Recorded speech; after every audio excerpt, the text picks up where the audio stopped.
আমাদের নিয়ে অনেক প্রোপাগান্ডা আছে, আমাদেরকে নিয়ে অনেকে অনেক মিথ্যাচার করে থাকে। এর মধ্যে একটা মিথ্যাচার হলো আমরা রক কাটি, ঠিক না? তোমরা শুনেছো এই রক কাটার ঘটনা?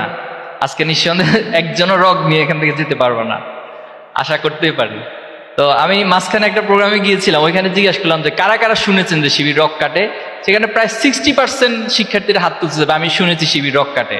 তো শিবির রক কাটে এটা জেনে শুনে শিবিরের প্রোগ্রামে এভাবে আসা, এটা তো অনেক বড় সাহসিকতার বিষয়। মানে কম সাহস হলে কি এটা সম্ভব যে জানি যে একজন লোক রক কাটে, অথচ তার প্রোগ্রামে এসে আমি খুব সাবলীল ভাবে বসে আছি? তাহলে আমাদেরকে নিয়ে এই ধরনের মিথ্যাচার অতীতে অনেক হয়েছে, এখনো পর্যন্ত হচ্ছে, এখনো নতুন নতুন শব্দের আমদানি করে আমাদের জন্য। কিন্তু আমরা তাদের দিকে তাকিয়ে একটা মুচকি হাসি দেই, আর আমরা আমাদের লক্ষ্য প্রাণে অবিরাম ছুটে চলি। নারী শিক্ষার্থীদের বিষয়ে আমাদের বিষয়ে প্রপাগান্ডা হয়, আমরা নাকি তাদের প্রতি বিদ্বেষ পোষণ করি।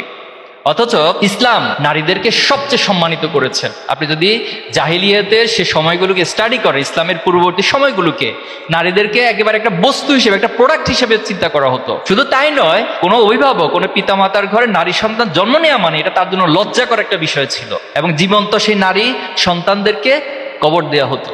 কিন্তু ইসলাম আসার পর সে নারীদেরকে সবচেয়ে সম্মানিত জায়গা দেওয়া হয়েছে।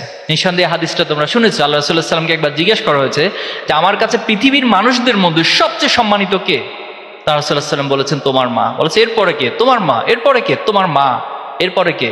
তোমার বাবা। ছাত্র শিবিরের কে একটা শিক্ষা প্রতিষ্ঠান বলা হয়, এটা ইন্ডিপেন্ডেন্ট শিক্ষা প্রতিষ্ঠান বলা হয়। আমরা মাঝখানে অফিসে বসা ছিলাম, কেন্দ্রীয় অফিসে। তো একজন মা তার 2জন সন্তানকে নিয়ে আসলেন। তো আসার পরে আমাদের সাথে দেখা করবেন, পরে দেখা করে বললেন যে আমি শিবিরে ভর্তি করাতে চাই আমার 2 সন্তানকে। তা আমি একটু কৌতূহল জিজ্ঞাসা করলাম যে শিবিরে ভর্তি করাবেন, এই চিন্তা আপনার মাথায় কেন আসলো?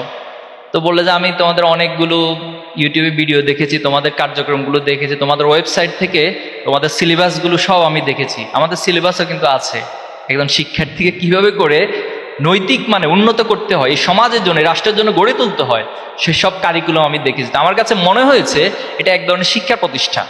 কারণ আমি যদি আমার সন্তানকে এখানে ভর্তি করাতে পারি, আমার এই উপলব্ধি হয়েছে যে তারা সবচেয়ে নিরাপদ থাকবে, তারা ভালো পরিবেশটা পাবে, তারা এই সমাজের নষ্টামির মধ্যে নিজেকে জড়িয়ে যাবে না।